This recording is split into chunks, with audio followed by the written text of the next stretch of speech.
Good evening. This is All India Radio and I am Gaura Dhawanlal with the news at 9.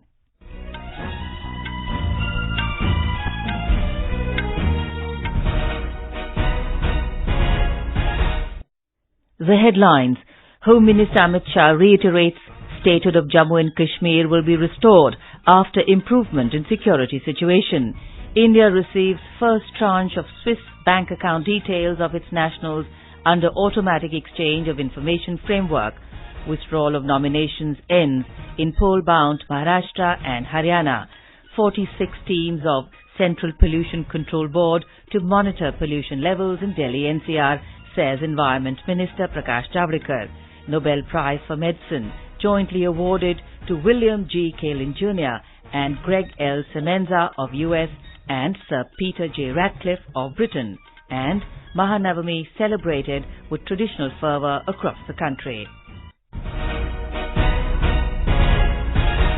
Home Minister Amit Shah today reiterated that statehood of Jammu and Kashmir will be restored after improvement in the security situation there. He said Jammu and Kashmir will not remain a union territory forever. Mr. Shah was interacting with probationers of the 2018 batch of the Indian Police Service in New Delhi. The Home Minister asserted that some bold decisions are necessary for people's benefit without getting bogged down by the fear of a backlash. He said not a single bullet had been fired and not a single person had died after the abrogation of Article 370 in Jammu and Kashmir. Mr. Shah said this notion that only Article 370 protected Kashmiri culture and identity is wrong. He asserted that all regional identities are inherently protected by the Indian Constitution. He said the misuse of Article 370 is the root cause of cross-border terrorism.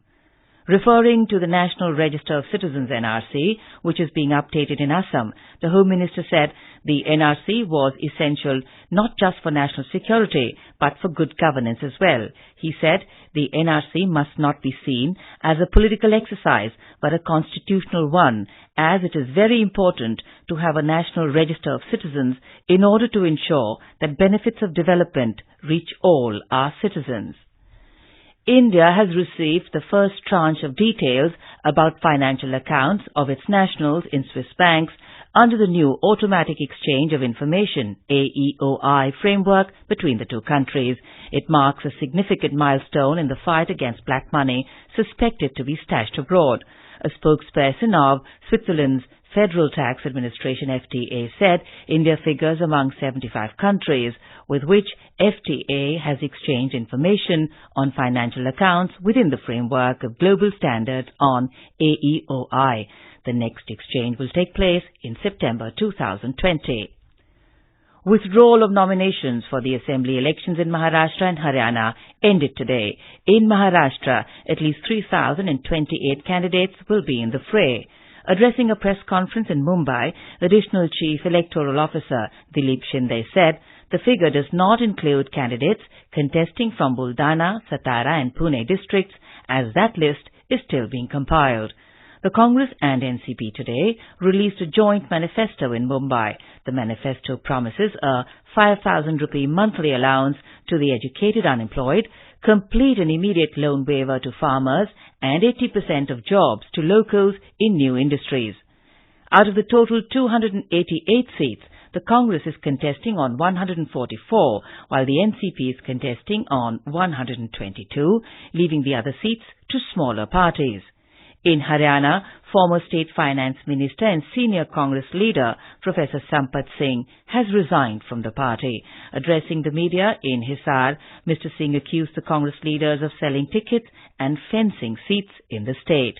Our correspondent reports that campaigning has picked up in Haryana. In Haryana, today the prominent leaders of various parties and candidates campaigned extensively and reached people to make appeal for vote. Haryana Chief Minister Manohar Lal today addressed public rallies in Beri, Barwala, Panipat and Smalakha in favor of BJP candidates. In Tosham, senior Congress leader Kiran Chaudhary and in Sonipat, Congress candidate Surinder Pawar preferred to address the small gatherings and contact the people in small groups. The The national spokesperson of BJP, Shahnawaz Hussain, today visited Rohtak to support BJP candidates and took jibe on the fragmented opposition. The senior leader of JJP, INLD, Swaraj India and other parties also addressed public gatherings. Ashwini Kumar Sharma, AIR News, Chandigarh. The two states will go to polls on the 21st of this month. Voting will take place for 288 assembly constituencies in Maharashtra and 90 seats in Haryana. Counting of votes will be held on the 24th of October. External Affairs Minister S. Jaishankar today asserted that India's development cooperation with partner countries is based on equality, mutual respect for sovereignty, as well as freedom of choice, and not on competition, conditionalities or prescriptions. The minister was addressing an event to mark 55 years of the Indian technical and economic cooperation in New Delhi. He said the countries of Global South are important partners for India. Our collective bilateral trade stands around $220 billion. Given these economic and historical bearings, India's development cooperation and our support to the cause of multilateralism flow from the philosophy of interconnectedness and interdependence, which reflects our commitment to Vasudhaiva Kutumbakam. The world is a family.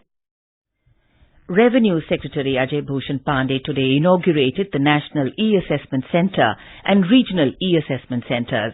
The National Centre is situated in Delhi. The regional centres are in Mumbai, Chennai, Kolkata, Ahmedabad, Pune, Bangalore, Delhi and Hyderabad. The establishment of such centres is aimed at eliminating the interface between the assessing officer and the assessee to ensure greater transparency and accountability in the system for income tax returns. This is All India Radio giving you the news. For quick news updates, visit our News on Air app and follow us on Twitter @AIR News Alerts. You can also visit our website www.newsonair.com. Environment Minister Prakash Javadekar has said 46 teams of the Central Pollution Control Board, CPCB, will take stock of pollution levels in Delhi-NCR from today. He said appropriate action will be taken thereafter wherever needed. Mr. Javadekar was addressing a press conference today on the central government initiatives to combat air pollution in the national capital. He said to tackle the problem, the centre has launched an air quality index, which has led to greater public awareness and actions to control air pollution. The minister stated that a special scheme has been launched to address air pollution due to stubble burning. केंद्र सरकार ने 1150 करोड़ रुपए अनुदान देकर 18,000 machine अभी दिए हैं पंजाब हरियाणा में किसानों को, जिससे पराली जलानी नहीं पड़ेगी। उसी के टुकड़े टुकड़े होकर वो उसी खेत में खाद के रूप में उपयोग होता है। Mr. Javadekar said the country will shift to Bharat Stage 6 BS6 vehicular emission norms from BS4 by April 2020. The minister also urged people to use green firecrackers only this Diwali. Deepawali आ रही है और मुझे विश्वास है कि आप बच्चे ही घर में बताएंगे माता पिताजी को कि फायर क्रैकर्स मत लाइए, लेकिन कोई लाना है आनंद के त्योहार पर तो दूसरे ना ले, ग्रीन फायर क्रैकर्स ले। The Congress today attacked the government over the state of the economy in the country. Talked to reporters in New Delhi, party spokesperson Supriya Srinath said the centre must acknowledge the acute slowdown and move beyond a piecemeal approach to put the economic mess in order. Senior diplomat Anumala Gite Sarma has been appointed as India's next High Commissioner to Australia, a 1986 batch Indian Foreign Service officer. Mr. Sarma is expected to take up the assignment shortly. He will replace A.M. Gondane as India's envoy in Australia. Earlier, Mr. Sarma was serving as Secretary West in the Ministry of External Affairs. Portuguese Prime Minister of Indian origin Antonio Costa's Socialist Party has won the general elections with 36.6% votes. With this win, the party is preparing to govern for another 4 years. The main opposition, the Social Democratic Party, came second with almost 28% votes in yesterday's election. The Socialists, however, are 10 seats short of a majority in the 230-seat parliament. To ensure that its legislation is approved, the government will need support from other parties. Prime Minister Narendra Modi has congratulated Portugal's Prime Minister and his party for the good performance in the parliamentary elections. In a tweet, Mr. Modi said, New Delhi looks forward to continue working together to further enhance the India-Portugal friendship. In Afghanistan, at least 10 people were killed and 27 injured when a bomb hit a bus carrying army recruits in Jalalabad today. Nangarhar Governor spokesperson Ataullah Khogiani said the bomb was placed in a motorcycle. Meanwhile, according to media reports, 3 Indian engineers held by the Taliban in Afghanistan since May 2018 have been freed by the terrorist group in exchange for 11 of its top members from Afghan jails amidst fresh efforts to revive the Afghan peace talks. The Nobel Prize for Medicine for 2019 has been jointly awarded to 3 scientists, William G. Kaelin Jr. and Gregg L. Semenza from the United States and Sir Peter J. Ratcliffe of Britain. The Nobel Committee announced today that the 3 researchers will receive the award for their discoveries of how cells sense and adapt to oxygen availability. The jury said their research has paved the way for promising new strategies to fight anemia, cancer and many other diseases. The 3 will share the Nobel Prize sum of about $9,14,000. They will receive the award from King Carl XVI Gustav at a formal ceremony at Stockholm in Sweden on the 10th of December. Maha Navami or Durga Navami is being celebrated with traditional fervour and gaiety in different parts of the country today. On this day, Goddess Durga is worshipped as Mahishasura Mardini, which symbolizes the victory of good over evil. In West Bengal, the festive spirit is high, with puja pandals and different social themes like water conservation and cleanliness initiatives drawing huge crowds. We have a report.